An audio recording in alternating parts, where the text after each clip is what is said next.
Un jour, on s'est juste réveillé, l'eau est montée dans les salons partout. L'eau juste comme ça, c'est comme de la magie, pas. Comme un air de Venise. À Mugere, au sud de Bujumbura, marcher dans la rue est un lointain souvenir. Il y a 4 ans, l'eau du lac Tanganyika a envahi le village pour ne plus redescendre. Ça a commencé d'abord à envahir la Costa Beach.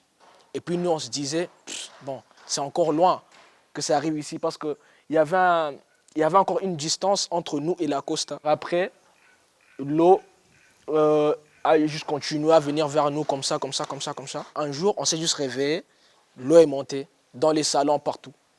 L'eau juste comme ça, c'est comme de la magie, pas. Pendant 2 ans, la famille loue un logement, le temps que le niveau baisse. Mais ce jour n'arrive pas et l'argent vient à manquer. Une seule option leur reste, se replier au premier étage de leur maison inondée. On a essayé encore de revenir, ça nous poussait. Donc on faisait, c'était un combat. Un combat, là, on se disait que ça va aller, mais ça ne va pas en fait. On a beaucoup dépensé sur ça. L'eau daignera-t-elle se retirer? Les habitants de Mugere attendent toujours. Tout comme ceux de Taangwa, une autre commune située plus au nord, elle aussi dévastée. Partout, c'était des habitations, mais les occupants ont fui suite à la montée des eaux. Là-bas, il y avait un bar appelé Ange Beach. Ici, c'était le bar Koumassé. Ça a été touché par ces inondations.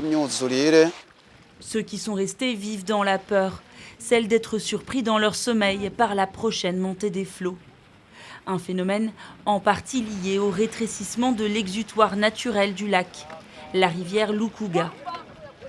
Les causes sont multiples, mais nous mettons en avant la pollution avec les déchets de toute nature, surtout les plastiques.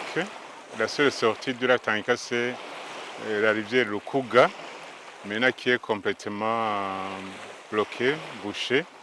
Pourquoi? À cause de la sédimentation. Donc les eaux du lac Tanganyika ne coulent plus vers le fleuve Congo et puis vers l'océan Atlantique.